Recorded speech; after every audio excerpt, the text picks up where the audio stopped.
below 20 hertz. These waves travel through the body and match the resonant frequency of internal organs like the stomach or lungs. High-intensity infrasound can actually cause cavitation, the formation of bubbles in bodily fluids. When those bubbles collapse, they create tiny shock waves that damage tissue. The target feels an intense vibration in their gut, leading to severe nausea and effectively paralyzing them with pain and sickness. Tactically, the reports suggest U.S. forces use this technology as the ultimate force multiplier. The result was that the hundreds of Venezuelan guards mentioned in the reports weren't fought in a traditional gun battle. They were incapacitated, sick, dizzy, and bleeding, long before U.S. troops made contact. This allowed a small team of approximately 20 operators to walk virtually unopposed through a much larger force. But that's not it. The U.S. military has another secret weapon. Analysts called it the Iron Dome of the Caribbean. They said the airspace over Venezuela was impenetrable, locked down by the Russian-made S-300 anti-system, a beast capable of swatting aircraft out of the sky from 150 miles away. But in the dark night, the myth of invincibility didn't just crack, it evaporated. The opening salvo didn't come from pilots, but from physics. The U.S. Gerald R. Ford, stationed off the coast, unleashed a barrage of electronic warfare so dense it didn't just jam the Venezuelan radar screens, it burned them white. The S-300 operators at Captain Manuel Rios Air Base were blind before they ever saw the missiles coming. The first kinetic strikes were surgical from a destroyer. 2 Tomahawk cruise missiles slammed into the S-300VM radar arrays.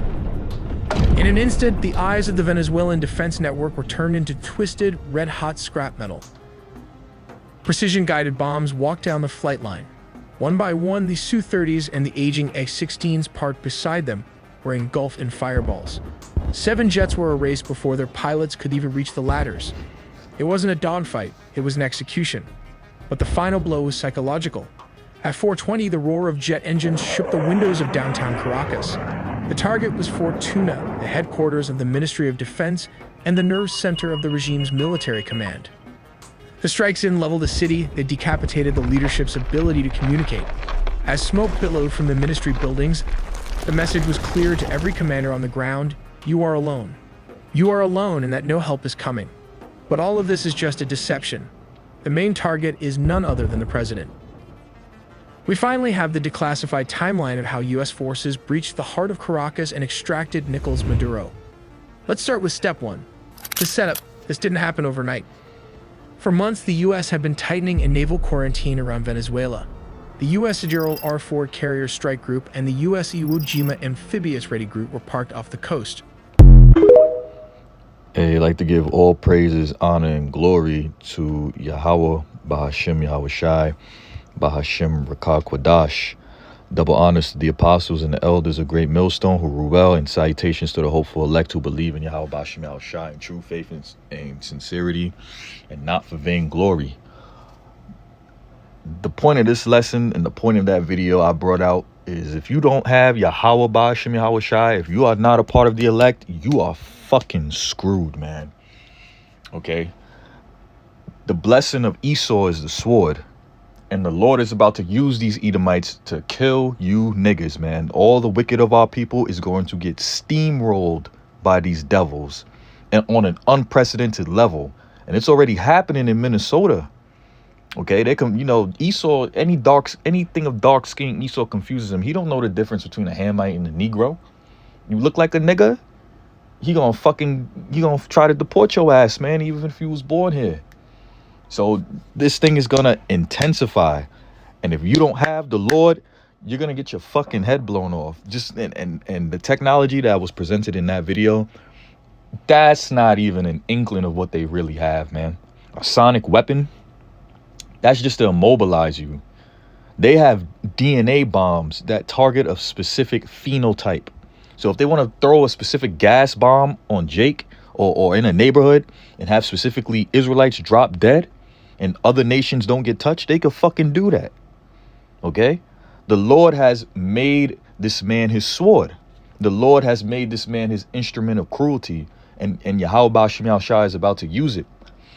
And this is why we go in every single day. We go out there week in and week out to blow the trumpet, to blow the horn, to warn our people that this evil day is about to come.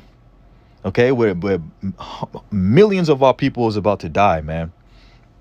So this is Psalm 17 and 13. Arise, O Yahweh, disappoint him, cast him down, which is our enemies. Primarily, I'm talking about the Edomites, okay, who's in rulership, who's in power right now, not the Arabs. Okay, the Arabs don't got shit like this, man. Which proves that the blessing that Isaac gave unto Esau and Jacob, specifically Esau, which he said, you shall live by thy sword, is the white man. Ain't no damn Arab going around firing sonic weapons, man. Okay, going in with 20 troops, taking out hundreds in a blink of an eye. It says, deliver my soul from the wicked. Who's the wicked? The so-called white man's the wicked. Read Malachi, the 1st chapter. It says, which is thy sword? The sword using what? To kill, man.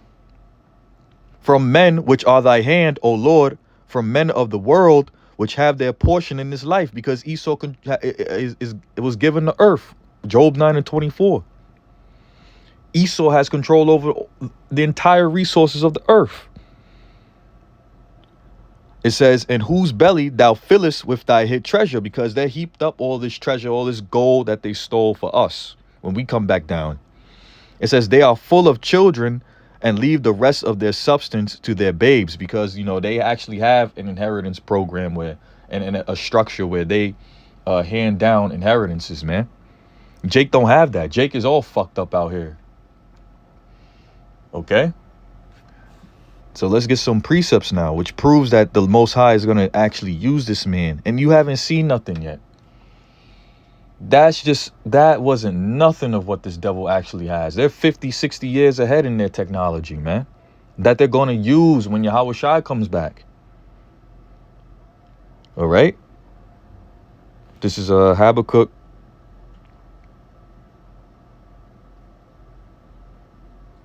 Matter of fact, let's get Isaiah 10 and 5. Salakia. This is Isaiah chapter 10, verse 5. It says, O Assyrian, the rod of my anger and the staff in their hand is mine indignation. So the modern day Assyrians is talking about the so-called white man, because the so-called white man is cruel, just like the Assyrians was during that time. Okay. And the Lord here is saying that he's the rod of his anger. So the Most High is going to use the so-called white man in his anger to come down on us. It says, and the staff in their hand is mine indignation, meaning his righteous anger. So when in the near future, during the height of Jacob's trouble, when we see a nigga get his mata popped off, that's the Lord, man. Verse 6, I will send him against a hypocritical nation. That's our people. That's 2/3 of our people. Just like the Lord said, that they draw nigh to me with their lips, but their heart is far from me. That's a hypocritical nation. They're a bunch of damn actors, man. They won't go out there and sincerely serve the Lord, but they will in lip service. And it says, against the people of my wrath will I give him a charge. So who is that?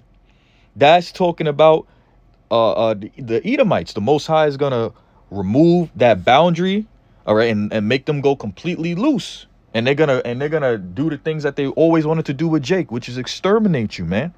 But the elect is gonna be protected in that day. It says, I will give him charge to take the spoil and to take the prey and to tread them down like the mire of the streets. To tread who down? They're gonna tread 2/3 of our people down, and rightfully so. Okay, and rightfully so. And they already had plans of doing this for decades. Rex 84, Project Megiddo. They're just gradually putting the chess pieces in place, which justify them and going in to destroy our people, man. This is Romans chapter 13, verse 4. It says, for he is the minister of the Most High to thee for good. But this is talking about Esau. Minister means to serve, because the Most High could use another nation to serve him in whatever way he wants. It says, but if thou do that which is evil, be afraid, for he beareth not the sword in vain, for he is the servant of the Most High, a revenger to execute wrath upon him that doeth evil. Remember, minister means servant. So So Esau is a servant to the Lord on the left-hand side to do what? Execute wrath. All right, to do evil. And that's what's about to happen here in America. Civil wars, martial laws, okay? Starvation, shoot on sight. All right, this is why it's important to be in good graces with Yahweh Ba'ashem Yahweh Shai, man. All right. This is and this is why we pray every day that the Lord keeps us in his sight. That this is why we do the work. This is why we call on the names and believe on the names of Yahweh Ba'ashem Yahweh Shai for that protection, man. Because without this protection, we're through. This is Psalms 140:1. Deliver me, O Yahweh, from the evil man. Preserve me from the violent man. That's the so-called white man. Look at what he's doing. He takes lands. He's taking oil. Now he wants to take Greenland for its resources and its oil. Greenland is sitting on 52 billion barrels of oil, untapped reserves. Why the fuck you think he wants to go over there? All right. They also have minerals, all right, precious minerals for their AI chips, man. So this is what we ask the Lord. This is what we beg the Lord for him to do for us, to deliver us from this evil, bloodthirsty man, aka the so-called white man. Verse 2, which imagine mischiefs in their heart, continually are they gathered together for war. And this is what they want to do. They want to usher in World War III. This is the Lord's plan, man. This devil is a warmongering devil. All right, he's a warmonger. He's a bloodthirsty murderer, just like his forefather Cain, just like his forefather Esau. He has an insatiable appetite. He will never be satisfied. This is why we need to put him down. Okay? This is 2 Timothy's.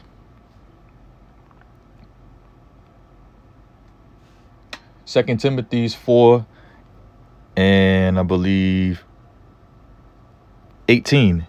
And the Lord shall deliver me from every evil work and will preserve me unto his heavenly kingdom, to whom be glory forever and ever. And that's what we're looking for. We're looking for that protection during Jacob's trouble and for deliverance unto his kingdom.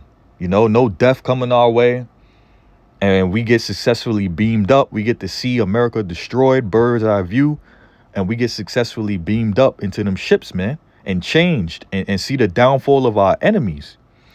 This is Isaiah 33:6. And wisdom and knowledge shall be the stability of thy time. So when all hell breaks loose and it gets crazy out here to the point where reality sets in and this whole system is broken down and these people can't handle it, they're bugging out in the streets, we're going to be stable, man, our minds.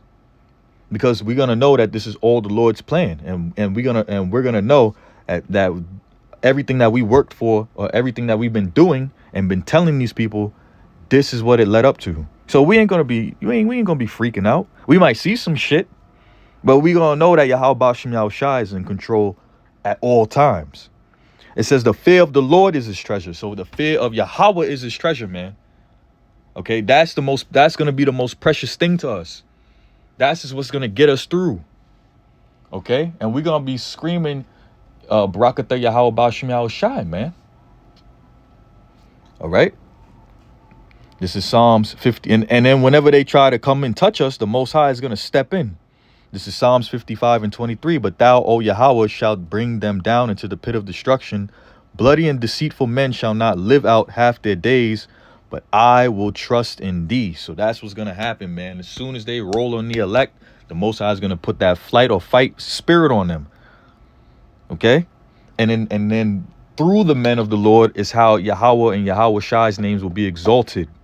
When he gives them that power, man, to chase thousands, to chase tens of thousands. A fucking sonic weapon. What the fuck is that gonna do? We're gonna cast a force field. Brother's gonna cast a force field and reflect that sonic weapon right back on them. You know? And that's just a little inkling of my imagination of what brothers will be able to do in that day, man. And all of that is gonna be for the glory of Yahweh Ba'ashem Yahweh Shai. And we can't wait. All right, we want Esau to roll, man, because the quicker he gets this through, the quicker we get the kingdom. Okay. This is Job 5:12. It says, He disappointed the devices of the crafty so that their hands cannot perform their enterprise, right? And their ultimate enterprise is to put that C-hip into every living man. So for total control, but the Most High isn't going to let that happen because the elect belongs unto him. All right. You're not going to be able to put that stamp on the Lord's men because they belong to him before the world even was. All right. Let's get a few more. This is Psalms 9. This is Psalms 9 and 19. It says, arise, O Lord, let not man prevail. Let the heathen be judged in thy sight. And the Lord is going to use us to judge all the heathen.